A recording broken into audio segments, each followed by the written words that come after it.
You're listening to Never Heard of It, a Night Shift Radio production.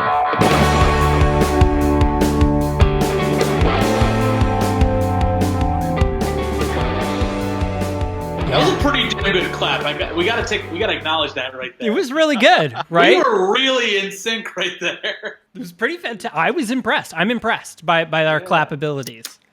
Yeah, I mean, clapping is like, like clapping in rhythm is one of the, that's like kindergarten 101. It's like, learn to clap in rhythm. But like, fucking, we just nailed that shit. Like, that's like almost 40 years. Miss Bird would be so proud of me right now. Like, I couldn't even get it right then.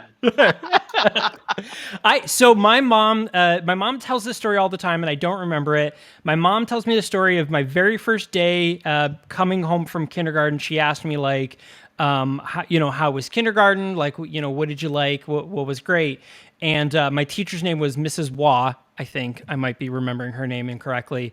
And she was like, so what did you think? And I guess the only thing I said was, my teacher has really big boobs. And that was the only thing I remembered of kindergarten for some reason.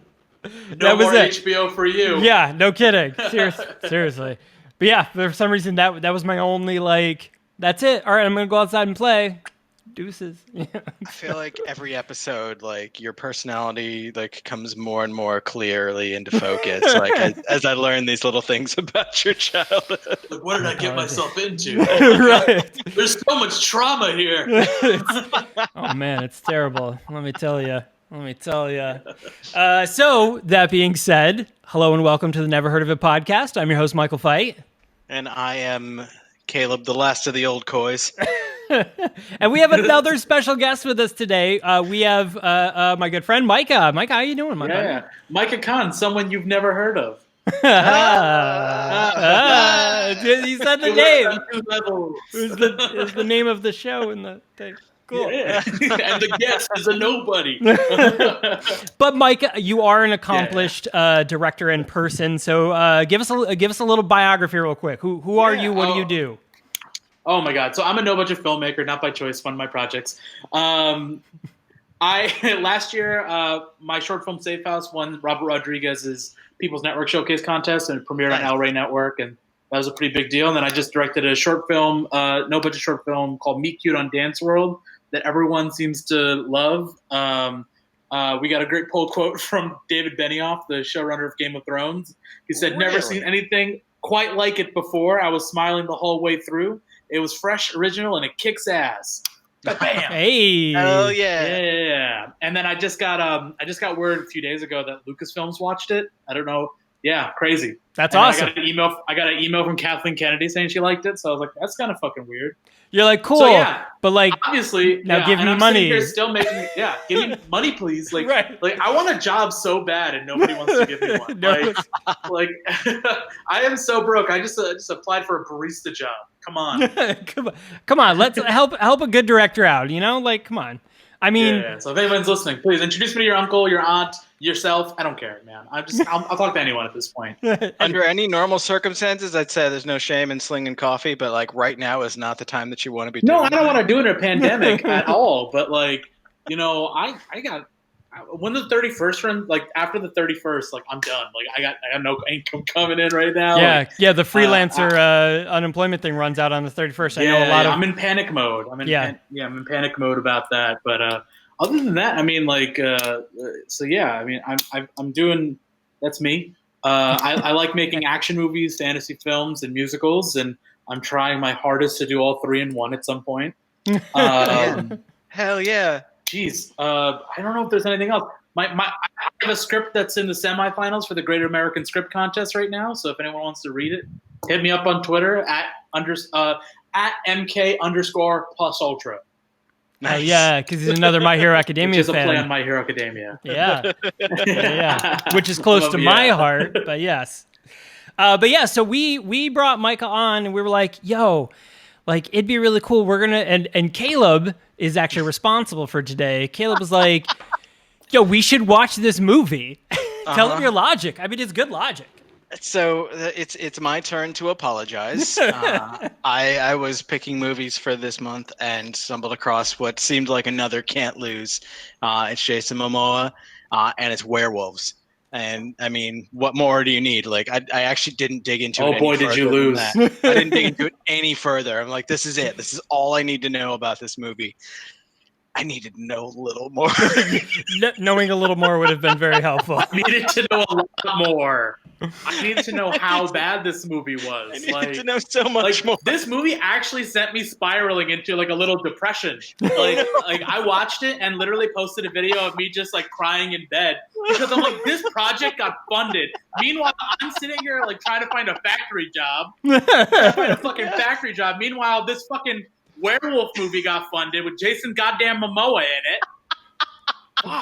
So in all fairness, what am I doing wrong? So in all fairness, I hate this movie. In all fairness, if I were to on paper, if I were to walk in and pitch this movie and be like, hey, so my name is David Hayter. You might know me. I was the writer for the 2009 Watchmen film. I also was the writer for X-Men X2, X-Men United. I've been an actor in a few other things, but I just wrote a movie about werewolves that stars Jason Momoa. You know, the guy who's hot off Game of Thrones right now as Khal Drogo. And you should watch this movie. On paper, on a pitch, that's a good fucking pitch. Jason Momoa is awesome. Like, I love Jason Momoa and as Khal Drogo. He's effortlessly charming. He is. Yeah, effortlessly charming Jason Momoa. Yeah. For the longest time, I had blonde highlights in my hair because I wanted to look like Jason Momoa. I mean, I'm not fucking with you. Like, it was the last year. When I met you, Mike, I had blonde highlights in my hair. I was yeah, that's right. Going Jason Momoa, bro. Dude, I fucking wish I looked like Jason Momoa. Yeah. I look like him more in that commercial where he takes all his muscles off, though. He's a villain in this movie, too. Damn. It's almost hard to believe him as a villain because he's so charming. He is. You love him so much. I know. Like, he's just so fucking... Like, he wears the top hat and the fur coat, and you're like, fuck, you're so cool. Like, shit. Yeah. What the shit, man? You're just so fucking cool looking. Did you guys see Eurovision? No. Oh, no, I haven't seen that yet. No. Oh, well, they cast Dan Stevens as the villain in that, and that man is effortlessly charming, and I'm like, I love him. Am I supposed to root against him? I want him to win. Right. Right. All the way. Yeah, seriously. He was fucking awesome in the FX show. Shit, I just forgot the name. Begins with an L. Legion. I was gonna say Legend. Legion. Yeah. Dude, so good. Him, Aubrey Plaza. She's fucking crazy. I love it. I love her to death. Oh my god, yes. God damn it! I just realized that I fucking wore an X-Men shirt. Yeah, not even on purpose. Like, I'm not supporting you, David. I'm not supporting you. I can't do it.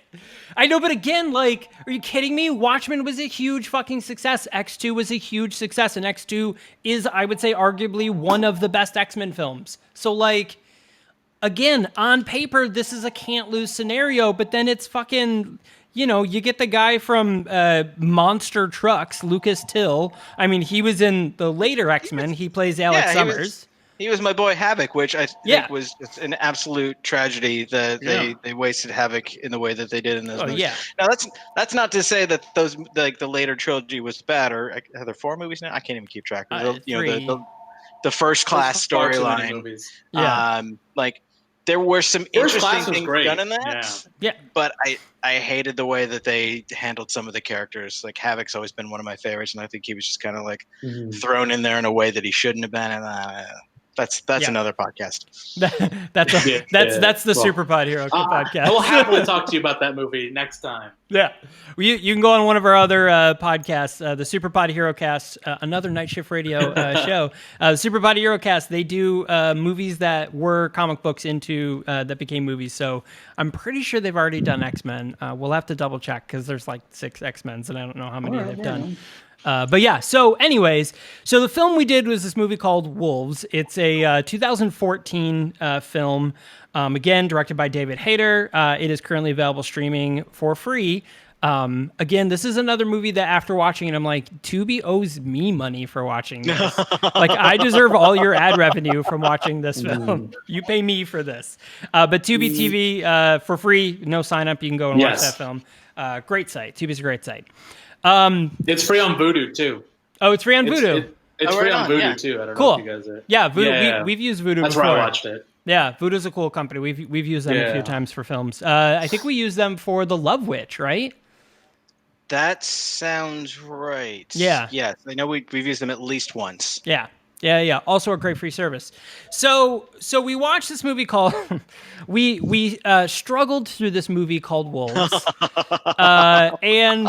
the general premise is, I mean, this is a very basic, I mean, this is standard werewolf fare in terms of plot. It's boy becomes werewolf. Oh no, I've accidentally killed my family. I've got to run off and, be a loner because I'm scared of myself. And oh, look, there's other ones of me. Oh, look, there's one really bad one. And he's just so gruff and taking over the town, the pack. And then we're going to fight it out. And now I'm in charge. It's just like fucking textbook werewolf film. But the textbook was written terribly. However, I would say the textbook was written by a white supremacist. Oh yeah, this is a white supremacist film. Okay. Oh, okay. All right. Let's fucking tear into that. This movie, this whole film, guys. This whole movie is about keeping the bloodlines pure. It's about heritage and where your family comes from. And the last shot of the movie, they show a list of all the old bloodlines, and it's all slave master names. Oh fuck! You're right. Yeah. Oh, that's kind of fucked up. And not only that, think about this, guys. Think about this. Ready? Think about this. I don't care. Like I have this theory that you really can't hide who you are as a person in your movies. I think that no matter how hard you try, like a part of you is gonna show. Like how Woody Allen kind of always wants to cheat on his wife with younger women. Like this shit was coming. Like don't freaking make an excuse. But it's true. Like you watch all of his movies and he's I'm gonna fuck this 14-year-old, and you're like, and then you're surprised when he is. But I mean that's just old Hollywood shit. But this movie, Quentin Tarantino with feet. This. Yeah. Every character that opposed. I'm sorry. What? Like Quentin Tarantino with feet. Like he's fucking obsessed. Can you guys hear me? Yeah. Can you not hear it? Yeah. Quentin Tarantino with feet. He's obsessed. Yeah, it's in every movie. Yeah, and so think back to this movie. Every character that was in opposition to Caden was a colored person. Huh. What? The cop is an Asian character. The principal was a black principal. Jason Momoa is Maori. Yeah. Every character that is directly opposed to him was a colored person. Yeah. Well, I guess so. My confusion with that is, and I guess this is spoilery, like really early, is that Jason Momoa is supposed to be Caden's dad, but Caden is white as fuck. Which is super white. Like super white. Right. Yeah. Also, Lucinda was like the ivory. Right. I mean, they show a couple scenes of her, and she's like pale and bright blonde. Right. Well, and the other thing too is outside of that, if we're just looking at logistics, this movie was made in 2014. Jason Momoa was 34 when this movie was made. And if we're to believe that he is Caden's dad, Caden is at least 21 because he is drinking in bars. So that means that Jason Momoa was roughly 13 when he had her. Or are we to believe that maybe that would make no sense because he was in high school. Two things, yeah. There's some fucked up. He was in high school though. Caden was, but not Connor. So they artificially aged Jason. Caden was in high school. Yeah. They artificially age him. They give him like a gray beard and like some streaks in his hair. So we're supposed to believe that Connor, Jason Momoa, is aging. At one point they say like he's getting old. He's starting to think about his legacy. So they're pretending he's much older than he is. So there's that. So that works okay. Yeah. But the time frame for Caden is really fucked up because we're supposed to believe that basically like Caden was born 20 years prior to this, but he's a senior in high school when the movie starts, and it feels like there's maybe a couple weeks that pass between when he runs away from home and when he meets up with the people of this town. But all of that happened in 2-3 years. Yeah, the timing is really confusing. So let's start right from the beginning of the movie. So we are introduced to Caden, played by Lucas Till, as we mentioned. He was in X-Men. He was in Hannah Montana, just as a note. Yeah. I mean, good for breaking that mold. Yeah, get that Disney money, son. I can't argue against that. Obviously, I'm trying. Right, I'm trying to get that Disney get that Disney money. Nobody wants that Disney money. Nobody wants to give me that Disney money. Right. So we're introduced to Caden, and Caden is it's this voiceover scenario. He has this nightmare of flashes of werewolves and. I don't know. It's fucking stupid. But then so he wakes up and his parents are like, oh, yeah, no. They're just in his room. This whole movie's fucking stupid. Right. And his parents are just like in his room, like, oh, it's okay, honey. You're just having a bad dream. And he's like, but it wasn't a bad dream, was it? It was just raging teenage hormones, or was it something more? I'm like, fucking shut up. His narration. Michael, I gotta also point this out is just like every time he has some sort of weird like pain, like a woman is hugging him or fucking him. Like literally every time he's just like, I'm in pain, and then like the mom's there to hug him, and then the girlfriend's like, you're in pain? We can fuck. Like, right. It's like this is the most like I'm so sorry to say it, but like this is the most toxic male like. What and it's a hella white supremacist, which is crazy. Which is like, I'm like, I watched this movie and I'm just like, oh my god, this guy hates women. Like whoever this guy is, he hates them. Yeah. Every character except for Angel. Also, sorry, Angel and Caden are related. They're cousins. Yeah. Oh yeah. Yeah. Oh yeah.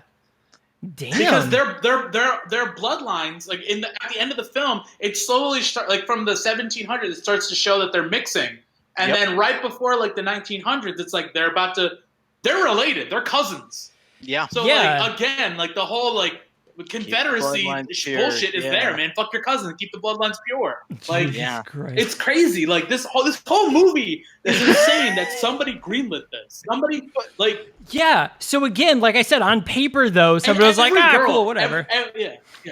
Yeah, it's wild. But you're right. Every girl was just kind of like they're just there to breed. Yeah, that's it. But every girl murders someone on the football. No, and not just that, like field and. Yeah, and nobody cares. Nobody's like, "Oh, boys will be boys." Like, like, nobody cares. Right? Like, you murdered a guy, and then the girlfriend's like, "It's okay, we can fuck." And until she's almost murdered, and then all of a sudden he's a monster. Yeah, and they got to come after him, and then he's a monster. This movie's a monster. It's so bad. Really think about this movie. Like all the women in this film, with the exception of Angel, who's his cousin, are sluts or obedient. Yep. Like they're only there to cook food, give the main character hugs, or like literally, okay, we got the truck stop girl who comes up, who's literally like, you want to have some fun, kid? And then he's got to be like, I don't want anything to do with you because I'm noble, but I'm gonna save your life, harlot. Like that's like right. Okay, the savior and then syndrome. The next girl they introduce is Gail, who's a drunk, right? Like, and then the next girl they introduce is Gail, and she's a drunk and blah blah blah. Loose women, they work in this bar, and then the next person's the woman, the I forget the one what's to her name, go ask him to dance. She comes up and she's like, "You want to sleep with me?" Yeah. Yep. Oh yeah. Exactly. Yeah. Like it's insane to me that every woman is either there to like is. Oh my god, I'm getting a headache just thinking of this movie. This movie stressed me out, man. This movie ruined me. I was so pissed watching this movie. I was like, this man is racist and he hates women and like he just wants people to give him a hug and tell him he's the shit. Like right. Yeah. No, you're special, buddy. I get it, David. You're special. So the beginning of this movie, as you know, as we've kind of already brought up, we've already mentioned it shows us Caden. We see that he's having bad dreams. He's having this very melodramatic voiceover about that he's, that that he feels different and that, there's something wrong with him and they're just chalking it up to good old teenage hormones. But he's like, no, maybe it's that, but maybe it's not that, but it could be unless. And then there's it's just it's such bullshit.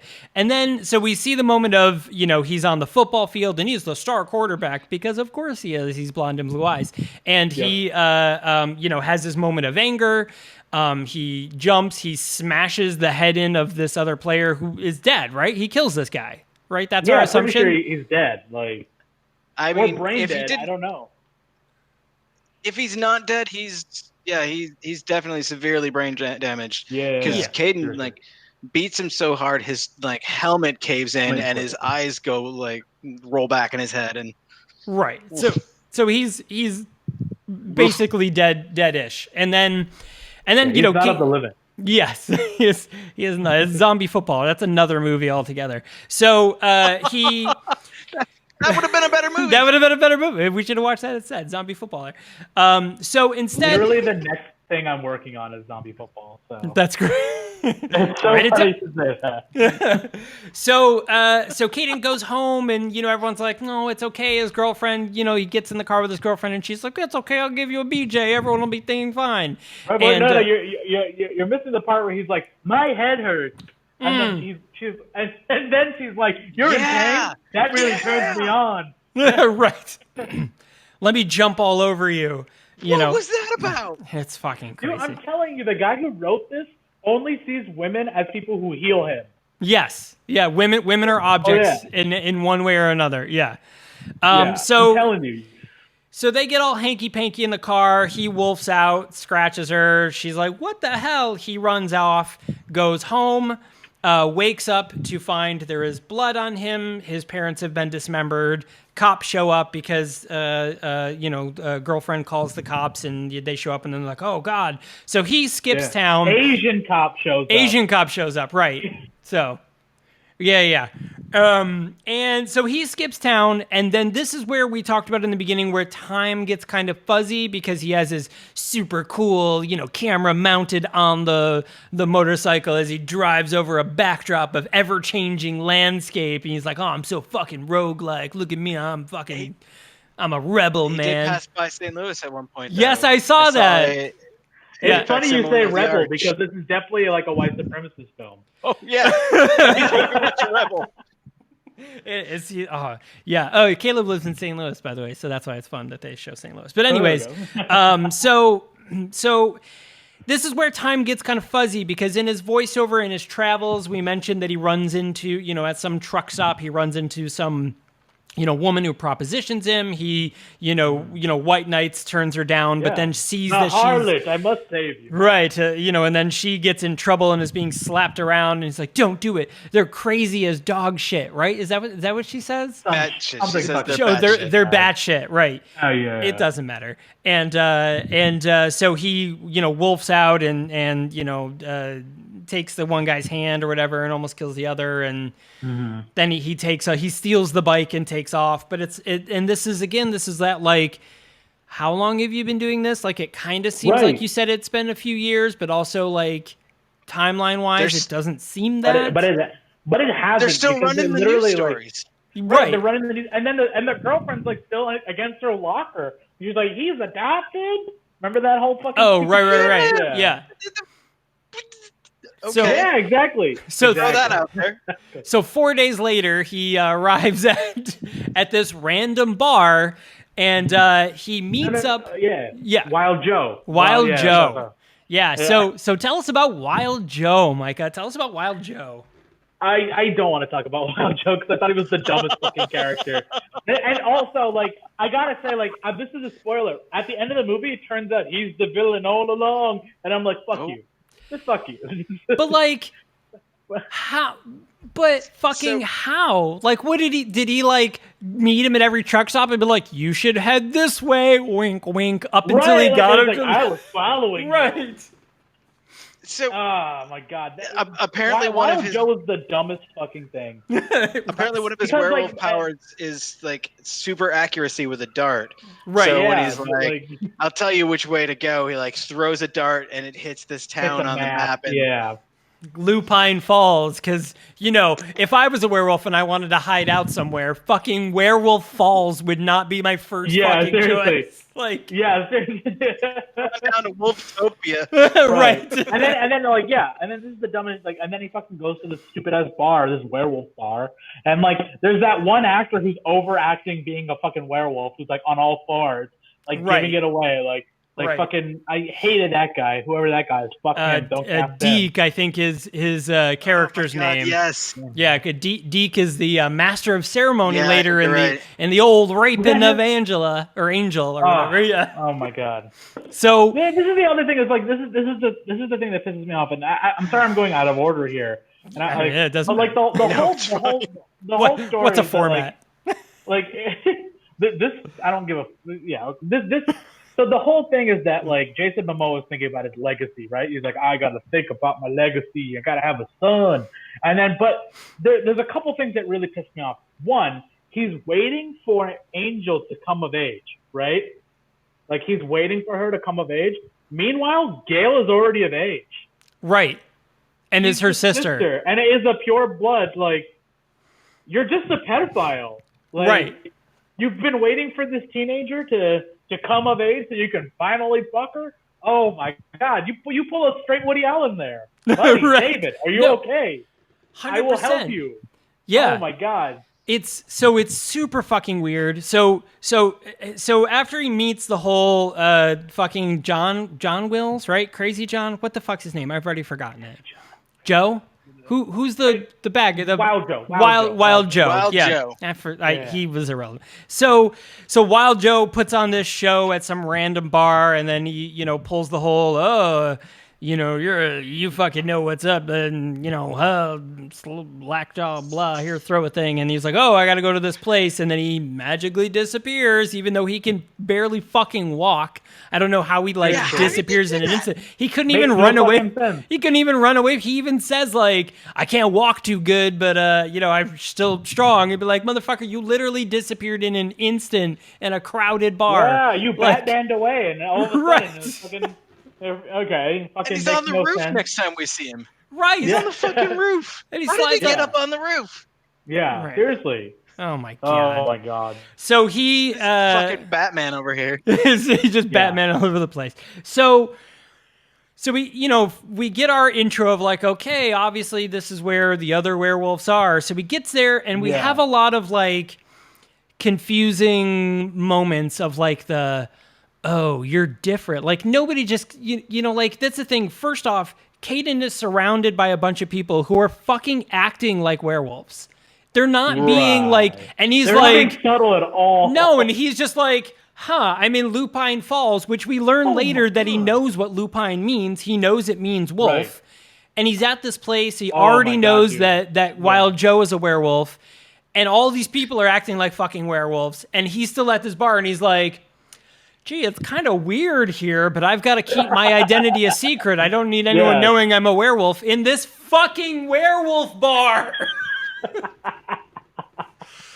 It was and then the fucking like the whole Gail and Angel thing pissed me the fuck off. And the other thing that pisses me the fuck off is that her name's Angel, because obviously like to this dude, women like are there sluts or like symbols of purity She's that I'm the gonna savior, break in. right? Like that's what he fucking like. I'm fucking sick of this shit, man. I'm sick of this shit. Like no wonder like the Me Too movement like it was all of this needed to happen, because this is the shit that people get like for roles. Yeah, like it's insane to me. Like this is. Holy shit, dude, this movie sucks. All right.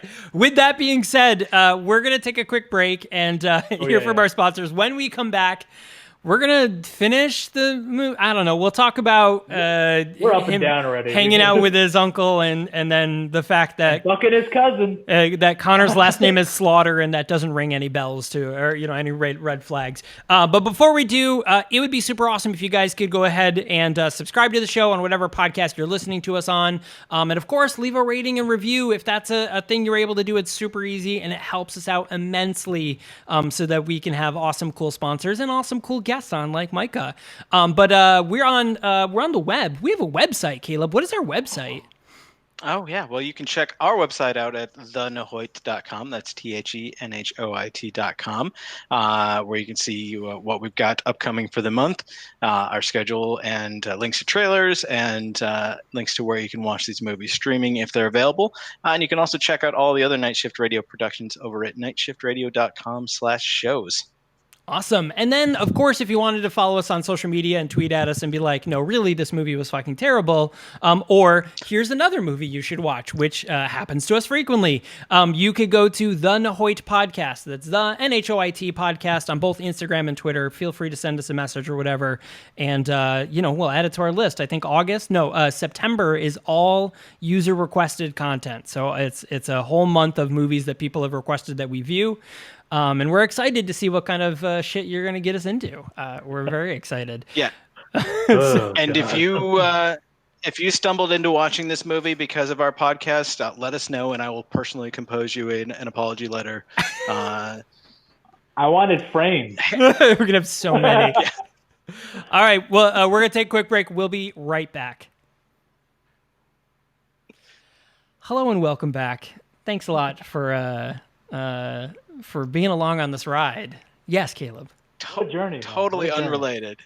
Totally unrelated. When I pulled this up on Tubi, my search for wolves revealed that the legend himself, Eric Roberts, has a movie called The Wolves of Wall Street, where it's Wall Street brokers, but they're werewolves. Oh my God. That is fucking phenomenal. Eric Roberts. I respect the shit out of Eric Roberts because that guy can grind like no other person. Yeah. But come on, Eric Roberts. I mean, come on. That is 100% an Eric Roberts film. Have you seen Cowboys from 2002, vs. Dinosaurs? And it looks at every bit. I have seen Cowboys. What? Cowboys versus Dinosaurs. I have seen that. It is fucking hilarious. But it's terrible, but it's hilarious. My God. Yeah. It is absolutely ridiculous. Eric Roberts, buddy. Work with me, buddy. Work with me. I'll give you a good role. Right. So like we need to make this happen. We need to get this this collaboration going. So if anyone out there knows Eric, or I mean, of course, Eric's probably listening, but like, obviously, off chance that he's not. Yeah, I'm gonna anger the guy. Eric, like we gotta get Eric in touch with Micah. Yeah. I'm literally going to anger the guy who wrote X-Men and blacklist myself for life. Like, whatever, dude, you're a pedophile and a racist. So, yeah, I mean, fuck this movie. So like, yeah, I mean, it's whatever. Go fuck yourself, guys. You didn't see your own fucking flaws. So, all right. So, Caden, our main character, Caden, he's gotten to the werewolf bar. He senses that something's wild. A lot of people are, giving him the heat of like. That was a good use. That was good. I know, right? Wild. Everyone's a wild thing. So. Things are about to get a little hairy. Oh. About to have a howling good time. Oh, God. I love him. Hey, speaking of not fun, can we acknowledge the fact that they call Jason Momoa's whole pack of colored people animals? Yeah. Yes. Yeah.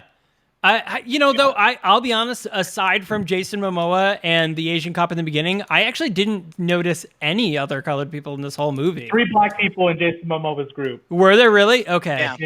Yeah, towards maybe the end. Latino. I'm not sure. But they're referred to as animals, which is hilarious to me because this guy is a racist. Well, okay, so we'll get to the end. I do want to save that one. I do. No, you're good. But there's one part we're going to get to the end where there's like this really weird, like, I use the term loosely, and if this does end up being video and you're watching Redemption, I hope you could hear my detached irony in that. No. We are going to talk about that now. I was holding off, man. I was holding off on that scene. You start first, but I'll tell you my thoughts. No, we'll get to it. We'll get to it because I do want to do this whole center thing in between. So at the bar, we are introduced to John Tollerman, who is an older gentleman. He does seem to be somewhat in the mix of things. And John Tollerman eventually meets up with Caden after his little bar stunt. And he's like, okay, I'll leave the bar. Whatever, dude, fuck off. So he leaves, and John's like, hey, I hear you're looking for work. And he was like, did I say that? And he was like, yes, you did. And he's like, okay, kind sir. No, you literally did. You actually said it out loud. Oh, yeah.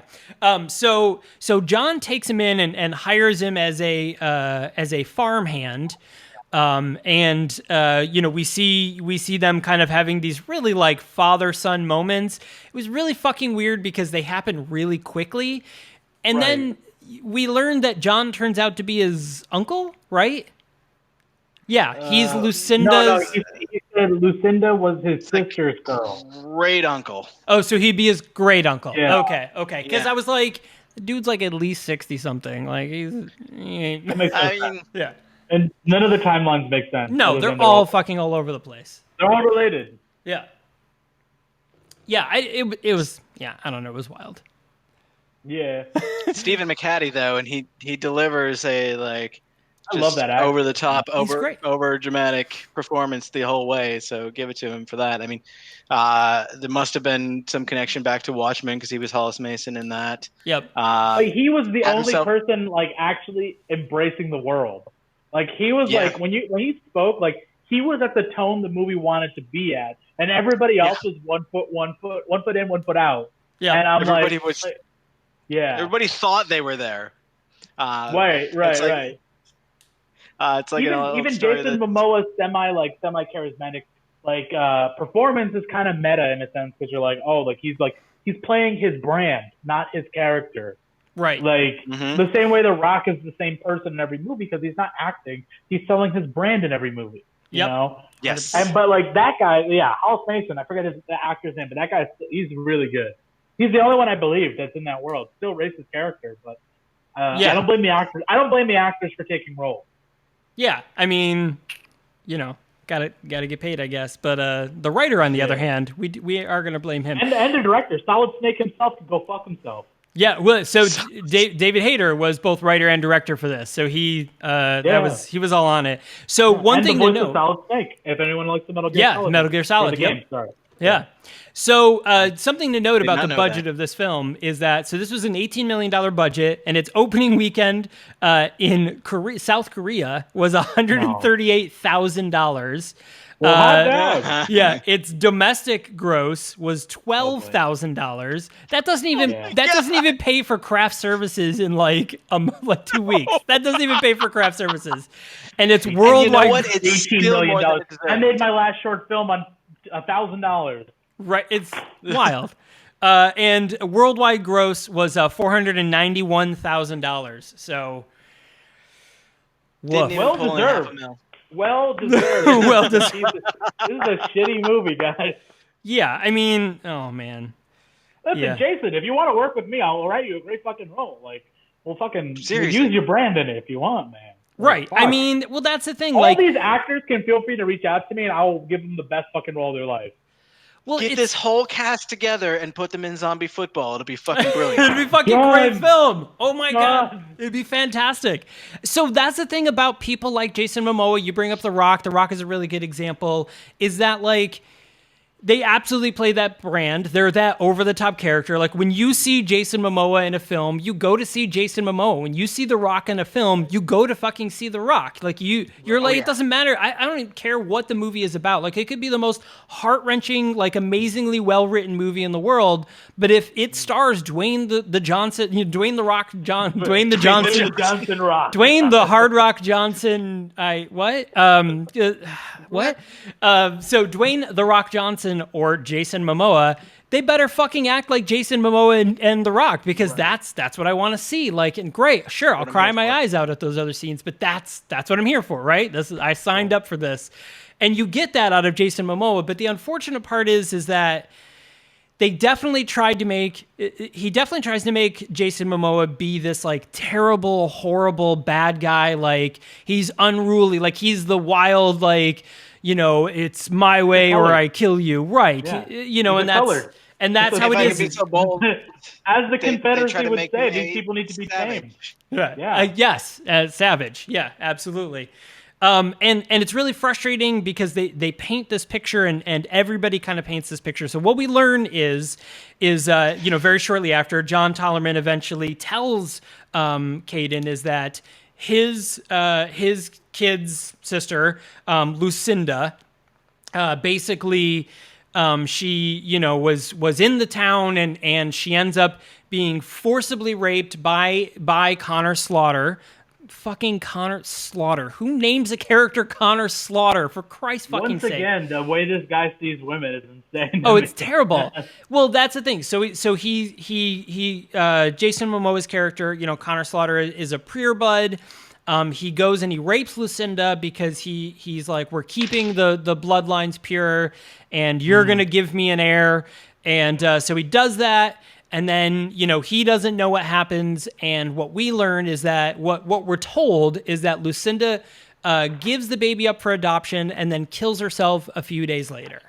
Which I don't believe, because this is the problem with men writing movies like this, is because there's a chemical inside the female body that once you have a baby, you're there for that baby. She wouldn't fucking kill herself. And that's the one reason why, like, the whole, like, Anakin, like, going to the dark side thing with Padme makes no sense to me, because she'd be like, yo, I'm going to take care of these fucking kids. I'm the only thing they want. That's biological. That's inside of us. So, one, first of all, I call bullshit. And two, there's a fucking moment where, like, fucking Caden, like, approaches Connor, and he's like, I'm your son, and you raped my mom. And he's like, watch it, kid. Don't say that. Like, because to him, it doesn't matter that he raped her. Like, he loved her, so to him, it's like, it's fine, because I love her. Like, that's the fucking objectivity of this whole thing. And then and then the fucking fact that when he confronts him, he's like, you're not my son. And then fucking tries to kill him, which is the dumbest fucking thing on the planet. Also, I wrote a line down because I wanted to talk about it. When where is this fucking line, man? We're gonna pull out some of the stellar dialogue here. Oh my god! I told you I have 5 pages of notes on this fucking movie because I hate it.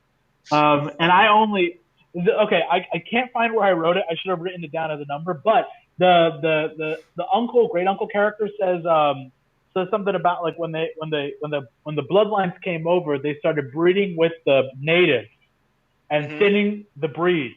I'm like, that is the most racist shit you can fucking say without just saying, we're slave owners and we wanted to fucking mate with our slaves and fucking thin the white culture.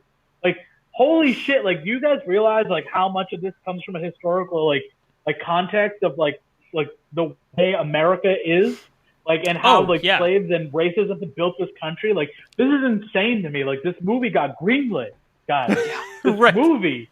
That is so. If Blade Runner is literally a movie so white people can understand what slavery was like, or like shit like that, this movie was a pro fucking white supremacist movie, and it's insane. Would you? No. I was gonna be like, go ahead. Is it a wolf whistle? Don't know what that means. Like dog whistle, racist dog whistle, but it's a wolf whistle. Good God. It was bad. Good God.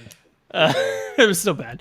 But we're also not even gonna address the fact that supposedly when Lucinda's father found out she was pregnant, he was going with to the kill colored. her. Yeah, with the colored. Like, yeah. Oh, you're pregnant. First of all, in high school, I had a girlfriend in high school who broke up with me because her parents didn't want her dating a Pakistani guy. I felt that. that was the fucking subtext right there. And you were like, but still, right. But still, holy shit, the fucking gall on these people to go ahead and just put it right out there. Man. Yeah, put it right out there. We just said it out loud. Racism. Right. Yeah. So we talked about Connor and Caden's meeting, and Caden finally confronts Connor and tells him, "Hey, I'm your son." And here's where the end of the movie, which we can get to now, starts to not make sense. Is Connor says straight up, or Caden says, like, was pregnant. He was like he acknowledges raping her, and then later in the movie we learn, after their huge battle, after he's about to rape Angel and like he's already killed other people and stuff like that, he was like, "No, I loved Lucinda and we were in love and we were together." And I'm like, really? No, you because like, first off, you basically admitted to raping her earlier and saying that that's not the case, and then also not like, and then he basically admits like knowing that the baby existed and the parents were just there. I knew that she was pregnant. Like, you knew, and you still tried to kill him. Right? You loved this woman. It was so. You love this woman, and you're going to kill the son.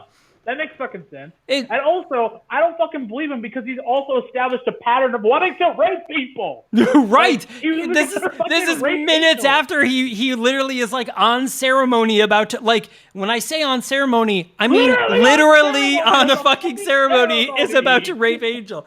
It was fucking insane. And literally tied her to a fucking post and was like, all right, guys, we're going to do this top hat on. Give me like 40 minutes and we're going to keep partying. Literally this charming. Literally like the whole scene. I don't fucking believe him. It was, it's wild. So the other part is, so this is part of like one of the twists. And I will say that, so then, we learn this and then Wild Joe comes sliding down off the roof with his gimpy leg and it's like, oh my God. He's like, yeehaw, motherfuckers, I'm playing this the entire time. Yahoo! I like that he's always on roof. Yeah. Like he's just chilling on roof. He's like the worst Batman. He's fucking terrible. Oh God. He's some sort of fucked up Confederate Batman. He's the Bark Knight. Fantastic. So Wild Joe comes in after, we have this moment of hearing that Connor is, like, I'm not really the bad guy. They made me out to be the animal, so I turned into one. And you'd be like, fuck you. Dude, you don't go from like loving some woman and composing a child to be like, yeah, maybe I'll just mass murder and rape people. It's a thin line. Yeah, no, like, that's not how that works. At least Genghis Khan was just like, I just want land. Like, right. Like, at least he's just like, I want to conquer shit. They're fucking lying to us. Giving us this bullshit fucking redemption arc for fucking Jason Momoa's character. He's just like, I loved her. You know what? In your toxic male mind, maybe you did love her, but you still raped her. Right. Like, this is the mentality that leads to men thinking they're entitled to everything, right? Like, that's 100%. 100%. Like, fucking this movie, man. This fucking movie got greenlit. And $18 million budget. That is insane. Man, I make movies for a living. I would pray to have a budget like that. You know what? Also, give me $18 million. I promise I will never make this movie. $18 million. I will never make this movie. And give me $18 million and I'll rewrite this movie and make it better. Because there's one thing you could have done to make it much more fucking simple. Make it about the fucking ticking clock that Jason Momoa's character is going to rape Angel when she turns 18, which makes no sense. I get it. Fucking right. We're in fucking fairy tale land in this one. Like, why would he fucking wait if he's a rapist? Makes no sense. Also, how does she own a bar at 17? We're just going to ignore that fact. 17 years old, owns a fucking bar. Makes no sense. Right. But also, like, if you want to make it a good movie, make it about her having to deal with that and knowing that there's a ticking clock to him, like, coming after her. Again, this fucking movie is stupid still. But, like make it that she has to defend herself, and that's her character arc from passive to hero. Is I'm standing up for myself. I'm taking back control of my city. Yeah. Like, that's the fucking character. Meanwhile, like, no, this movie's all about, like, we got to get a strapping young white man to come save the fucking day. Meanwhile, she's fucking strapped to this thing, and then all of a sudden she just turns into a badass werewolf and starts killing people. You could have done that the whole time! Right. You were not Thank helpless. you. You were literally only helpless because of the plot of the movie. She kills like 6 people in a second. Seriously. She's only fucking helpless because the writer is like, her name's Angel. She's pure. And then all of a sudden, but I'm going to make her kill people at the end. She could have done that the whole fucking time. She basically has to teach Caden how to be a werewolf anyway. Right. And then cut Caden out. Just cut Caden out. Yeah, Caden was completely unnecessary in the story. So we get the weird redemption thing with Connor, and it doesn't make any sense because like he's always been a shitty person, and we've learned this.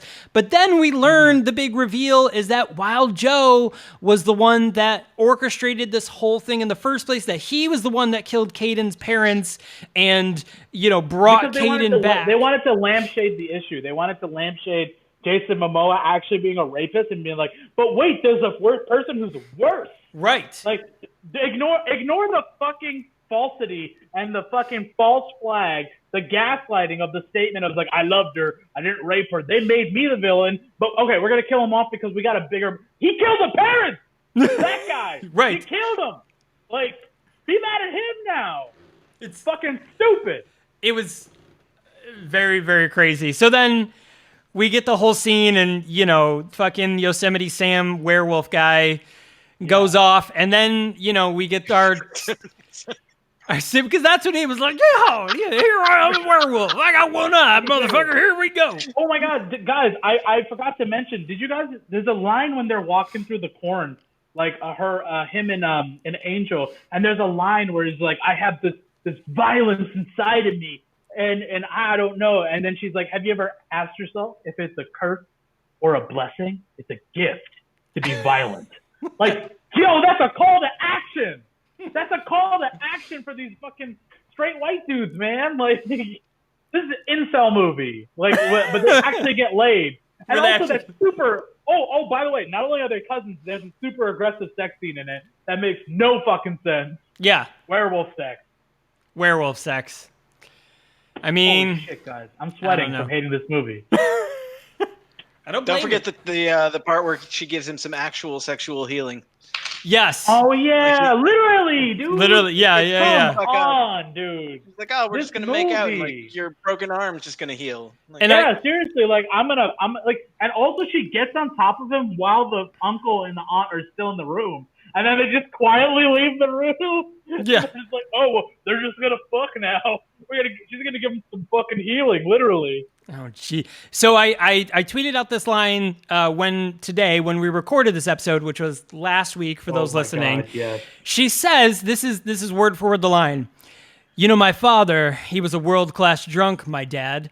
I'm like, wait, who are you talking about? Why did you just refer to your father twice in the same continuous sentence as though we don't know? Also, like, Caleb, you tweeted this back, but like, no, I don't know your dad. I literally fucking met you 5 minutes ago. And by the way, we're about to have sex and run to the forest, and you're going to teach me how to be a wolf in one day, even though I've been a wolf my entire life. And you've been a wolf your entire life. It was just fucking terrible. What if the problems with time and continuity in this movie are solved because it all happens in dog years? Get the fuck out of here. Go home. Get out of here. That's it. Podcast over. Turn it off. We're done. Punch the clock and go. Listen, before we do end this at some point, I got to give David Hater. Literally, his name is Hater. Right. I got to give you some free, some free fucking therapy. He has a line in the movie where, like, Caden says to Connor, "You made me the monster I am." Because that's what fathers do, right? Like, you got daddy issues, man. I get it. Solve them. Right. Well, that line doesn't even make any sense. He's like, "You made me the monster I am." Be like, no, motherfucker. No, like, you didn't even know he existed until fucking 10 minutes ago. Like, he didn't make shit. Your toxic white masculinity did that. Like, right. Buddy. Like... Yeah, maybe it was the fact that football star. Right. Like, maybe the fact that you grew up as the fucking quarterback of, like, this all-white school where you had this, cute little Asian girlfriend on your arm to show off. Don't forget, in a town where football was the true religion. Yeah. Yes. Oh, yeah. Yep. I mean, like, come on. Can you get any more all-American than that? Literally, can you get any more, like, oh, white guys want to be God? Right. Like that God complex bullshit. I'm fucking sick of this, like, stupid, like, fucking, like, just be normal people, man. Be nice people. That's all we're asking. Right. Right. Yeah. Just try.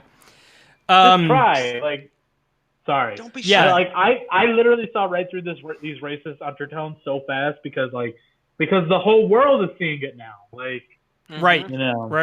Right. So she was played by Caitlin Lieb, who also goes by Caitlin Wong.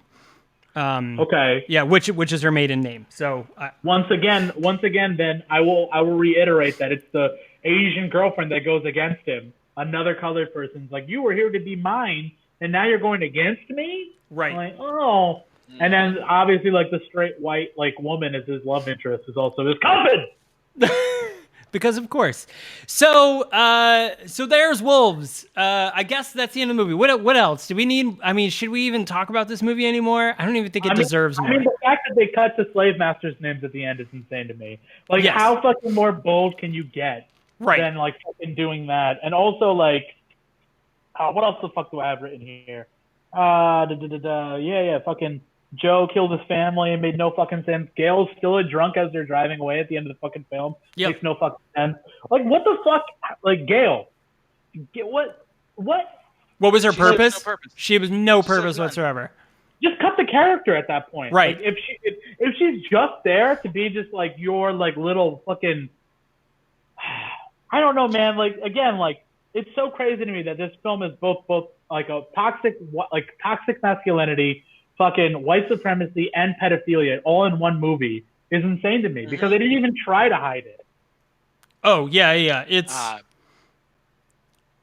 yeah. I mean, like, basically outside of Angel and to a lesser extent Clara Tollerman, like, any women introduced in this town are like literally throwaway characters. Mm-hmm. Gail being the drunk, and I think her name was Haley, being like the town slut, and like, yeah, literally say it out loud.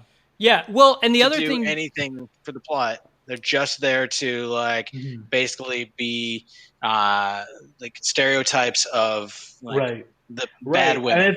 And it's just like, oh, the woman that's for me, she's gonna be a hard worker, underage, doesn't take my shit, and is always available for sex. Good for you, David Hayter. Right. Good for you, buddy. Well, even Claire, you know, she was just like, I just like a man with a hairy chest, like, because she's another werewolf, like, she's just, I just like a big strong man, like, that's all I'm here for. And he was like, Claire, take off your shirt, because he wants to give it to Angel, to the younger, pure, whatever. Anyways, so should you watch this movie? Fuck no, dude. No. I will say, you should watch this movie in the sense that if you want a really shitty movie to watch, like if you want like literally like lower tier, worst movie, get high, do LSD, get drunk, maybe don't do LSD, get drunk, get high, and watch this movie. Fucking watch this movie, man, and laugh at it, because this is the shit that people pay $18 million to make because they think it's going to be a good fucking movie, because they don't want to they don't want to go fucking to therapy. Like, these fucking white guys in Hollywood don't want to go to therapy. They just fucking talk all their issues out in the fucking movie and fucking make fucking misogynist piece of shit racist movies, and nobody wants to call them out on it. Meanwhile, I'm here angry, mostly. I mean, it becomes the scenario of like, no first years are allowed in the Forbidden Forest, but as a punishment, you're going to go to the Forbidden Forest. Good job, Dumbledore. 10 points to me. Like, it just becomes that. Like, that's the therapy they have, is like, they're like, women won't sleep with me. I know. I'll just make a movie where women will only sleep with me. Therapy. Like, I've worked through my issues. TV show Love with that. Did you guys see that on Netflix, where it's just like the nerdiest dude just sleeps with every woman? I'm like, yeah, okay, buddy. I'd be like, okay, sure. But so I mean, I don't know. I think there's better werewolf movies. I mean, there's a lot of better werewolf movies. I mean, if you're a fan of Jason Momoa, there's a lot of just shitty, but like not this level of toxic shitty werewolf movies. Oh yeah, I mean, there's the fucking Christina Ricci one. You could watch that. Which one's that? Cursed. I don't know. Christina Ricci had a werewolf movie come out. I gotta look it up. It was actually supposed to be really good. This movie, I just wrote tons of lines down from this movie, just like, because there's so many shitty lines. Like, right before he kills Jason Momoa, he goes, "Wolves don't brutalize women." I'm like, oh, so again, it's like, once again, it's like it's okay, you're gonna murder your dad because he's brutalized. Like, dude, I get it. Your dad hit your mom. Fucking go deal with that. Like, go to therapy. Right. And then 4 seconds later, he went from like. He went from not even knowing what werewolves were to like suddenly knowing everything there is to know about wolves. And then I think, Michael, you were probably leading into this, like, just a few minutes later before he kills Wild Joe, he's like, he goes, I'm a human being. It's like, what? And then he was like, I've never killed in cold blood, except for maybe right about now. Like, what? No, what? Like, it's not... But you did, buddy. You did. You fucking killed the guy at the beginning of the movie. But that's not also in Cold Blood. Cold Blood is killing for no reason. He's revenge killing because you killed his parents, but it's still shitty. You're a shitty movie and a character. But the name of the movie was Cursed. It came out in 2005, and it actually is a pretty good movie. But it's Christina Ricci, Jesse Eisenberg, Portia de Rossi, Maya, Shannon Elizabeth. But yeah, it's Milo Ventimiglia is in it. But yeah, Josh Jackson. Jesus, this is a good fucking cast. Fucking Nick Offerman is in this movie. Damn. This is a werewolf movie? Yeah, Judy Greer, Scott Baio. Well, they can't all be good. Okay, Craig Kilborn. Talk about how Judy Greer is like the most underrated actress in Hollywood. Don't get her better roles. Yeah, I agree. She's so great. Yeah, I love Judy Greer. Yeah, agreed. But yeah, so this movie is streaming for free on Tubi TV. If you are a huge Jason Momoa fan, I guess add it to your repertoire. Right. I don't know, man. Go watch C Honestly, instead. Watch it and then tweet at us, guys. We'll fucking talk to you about this movie. Oh, hell yeah. But if you try to convince me it's not a white supremacist film, I'm not gonna argue with you because I'm right. Like, you're wrong. I'm sorry, but that's his fact. It's literally about defending your farm, guys. Like that's the one argument. Right. Yeah, keeping your bloodline pure and defending your farm. Like right. That's about heritage, bloodlines, and fucking your cousins. Right. Like wasn't that all the aside from slavery, all the things issued in the Confederate Constitution? I think that was pretty much it. But yeah, so speaking of which, if somebody wanted to find you on social media, Michael, where would they go? I'm on Twitter at MK_+ultra, and I'm on Instagram as MK+ultra, no underscore there. Yeah. You can check out my Facebook page for Me Cute on Dance World, like it. My Hero Academia, baby. Yeah. Yeah, you guys can, I'm on Me Cute on Dance World is my Facebook page for my film. Check it out. Send it to your family, friends. Send it to Jason Momoa. I don't know, man. Maybe he'll be in it. Maybe he can dance. Who knows? I just want to fucking work. That's all I want, man. I'll make better movies than this. I promise. I can vouch for that. Cool.